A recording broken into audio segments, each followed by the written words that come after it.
রাজ্যে বর্তমানে বিজেপির সরকার আর বিজেপি সরকার প্রথম থেকেই দুর্নীতির বিরুদ্ধে কড়া অবস্থান নিয়েছে।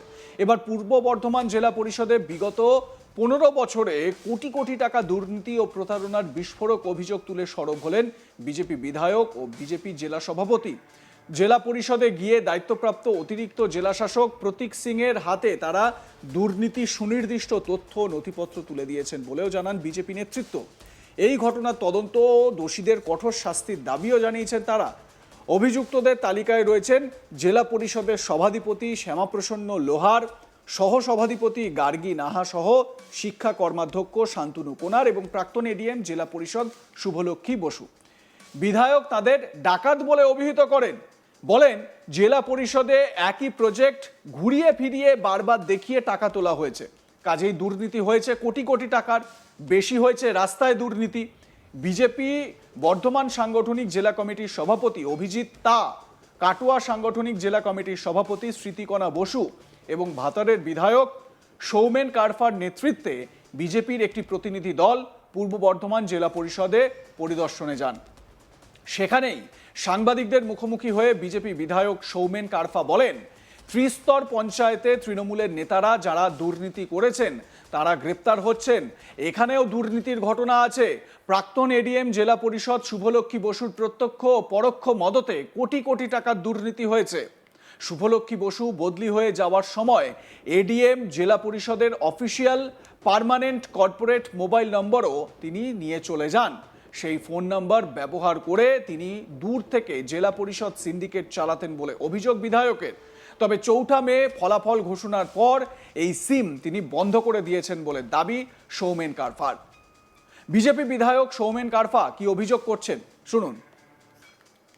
জেলা পরিষদ এসেছিলাম আমরা, এটা তো গোটা পূর্ব বর্ধমান জেলার বিষয়, সেজন্য আমরা এসেছিলাম। আমাদের সঙ্গে সাংগঠনিক জেলার দুটো সভাপতি মাননীয় অভিজিৎ তা এবং স্মৃতিকণা বসু কাটোয়া সাংগঠনিক জেলা, ওনারা এসেছিলেন।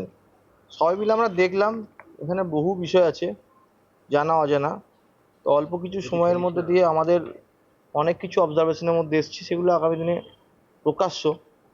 প্রচুর কোটি কোটি টাকার দুর্নীতি হয়েছে এবং দেখছেন আপনারা ব্লক স্তরে, পঞ্চায়েত স্তরে এবং বিভিন্ন স্তরে যারা তৃণমূলের নেতা তৎকালীন যারা চালিয়েছেন প্রশাসন, লোকাল সেলফ গভর্নমেন্টে, তারা অ্যারেস্ট হচ্ছেন। এক্ষেত্রেও প্রচুর জায়গায় এই ধরনের ঘটনা আছে। এখানে যিনি প্রাক্তন এডিএম জেলা পরিষদ ছিলেন শুভলক্ষ্মী বসু, তার আমলে তার প্রত্যক্ষ এবং পরোক্ষ মদতে কোটি কোটি টাকার দুর্নীতি হয়েছে। সহকারী সভাধিপতি গার্গী নাহা, তার যে ড্রাইভার, সে এখানে ট্রান্সপোর্টিংয়ের নাম করে সমস্ত গাড়ি ফাড়ি যত গাড়ি ভাড়া হয় তার এখানে ব্যাপক টাকার দুর্নীতি আছে। এডিএম জেডপির যেটা অফিসিয়াল নাম্বার আপনার, সেটা হচ্ছে 9434026882। এটা এডিএম বর্ধমান জেলা পরিষদের পার্মানেন্ট নাম্বার। শুভলক্ষ্মী বসু তার এখান থেকে ট্রান্সফার হয়ে যাওয়ার পরও তিনি সেই নাম্বার নিয়ে চলে গেছেন এবং সেই নাম্বারকে এডিএম জেডপি থেকে, এটা কর্পোরেট নাম্বার হয়, বিভিন্ন এসপি ডিএমদের যে আসেন সে ওটা ব্যবহার করেন। সেই নাম্বার সিম এখন ওনার কাছে আছে। 4 তারিখ সরকার পরিবর্তন হওয়ার পর উনি ওই সিম বন্ধ করে দিয়েছেন। তার আগে এয়ারটেলকে দিয়ে উনি ওনার নামে ট্রান্সফার করেছিলেন এবং তিনি ওখান থেকে বসে এখানকার কিছু চালাচামুন্ডা ঢুকে আছে, সমস্ত লিস্ট আমাদের কাছে, একজনকে ছাড়াবো না, সব অ্যারেস্ট করবো আমরা, সব ঢোকাবো, তৈরি থাকুন। আর এই শুভলক্ষ্মী বসু এবং এখানে আরও যারা আছেন বিভিন্ন ক্যাটাগরির স্টাফ আছেন, প্রত্যেকের লিস্ট আছে। এবং আমি তো অবাক হয়ে গেলাম, ওপরে একটি হল আছে, অঙ্গীকার হল, ওই হলটা ডেমোলিশন মানে নতুন করে একটু ভাঙাচোরা এবং নতুন করে রিকনস্ট্রাকশন করতে 5.5 কোটি টাকা খরচা হয়েছে। আমি তো অবাক, ওই একটা ছোট্ট হল 5.5 কোটি টাকা খরচা। আর এই শ্যামাপ্রসন্ন লোহার, শান্তনু কুমার, এই ডাকাতদের কাছ থেকে আমরা কোনো ফুল নেবো না, ওদের সঙ্গে দেখা হবে জেলের ওপরে। ঢুকবে ওরা, বাকি আছে আরো বিষয় আছে, ঠিক প্রেসিডেন্ট বলবে। বহু হয়েছে, একই রাস্তা একই প্রজেক্ট 2বার 3বার করে দেখিয়ে টাকা তোলা হয়েছে। একই রাস্তা একই বিভিন্ন প্রজেক্ট বিভিন্ন স্কিমে 2বার 3বার করে দেখিয়ে 2বার 3বার করে অর্থ তোলা হয়েছে এবং প্রত্যেকে যুক্ত। শ্যামাপ্রসন্ন লোহার, গার্গী নাহা, শান্তনু কুমার, প্রত্যেকে they are all involved in whole matter. সংস্কৃতির কি তবে এটুকু বলতে পারি, পুরো জেলা পরিষদ করাপ্ট আছে এবং এখানে প্রত্যেক বছরে প্রায় 100 কোটি টাকার উপরে এদিক ওদিকে কাজ হয়, ঠিক আছে? তো সেই কাজের 2বার 3বার করে একই জায়গার কাজকে হয়ে যাওয়ার পরও পেমেন্ট তোলা হয়েছে। রাস্তার ক্ষেত্রে রাস্তা বিভিন্ন প্রজেক্টের ক্ষেত্রে বিভিন্ন স্কিমের নাম করে, যে এতদিন বলছো না এই আমাদের বাংলার ওদিকে আটকে দিয়েছে, বাড়ি আটকে দিয়েছে, রাস্তা আটকে দিয়েছে, আরে সব করে ডাকাত তো একটা করে। আমাদেরকে ভাবতে হচ্ছে এই সরকার যা ঢুকছে, কিন্তু আর একটা যদি এই জেলা পরিষদটা এখানে যদি অন্য কোথাও তুলে এখানে যদি জেলখানা করা যায় ভাবতে হবে আমাদের, এত সব ডাকাত আছে চারিদিকে। অন্যদিকে জেলা পরিষদের তৃণমূলের জনপ্রতিনিধিদের অনুপস্থিতি নিয়ে কটাক্ষ করে বিজেপি নেতা তথা বর্ধমান সাংগঠনিক জেলা কমিটির সভাপতি অভিজিৎ তা বলেন, জেলা পরিষদের কোনো জনপ্রতিনিধি আসছেন না, কারণ তারা জনপ্রতিনিধি ছিলেন না, ছিলেন চোর প্রতিনিধি। চুরি করে ওরা ক্ষমতায় এসেছিলেন, তাই এখন নিজেরাই লজ্জায় আসছেন না। কি বলেছেন শুনে নিন। স্তর পঞ্চায়েতের মধ্যে প্রথম স্তরে আছে জেলা পরিষদ। জেলা পরিষদের মাধ্যমে পুরো আমাদের গ্রামীণ এলাকাগুলোর যে ডেভেলপমেন্ট জেলা পরিষদের মাধ্যমে ম্যাক্সিমাম হয়।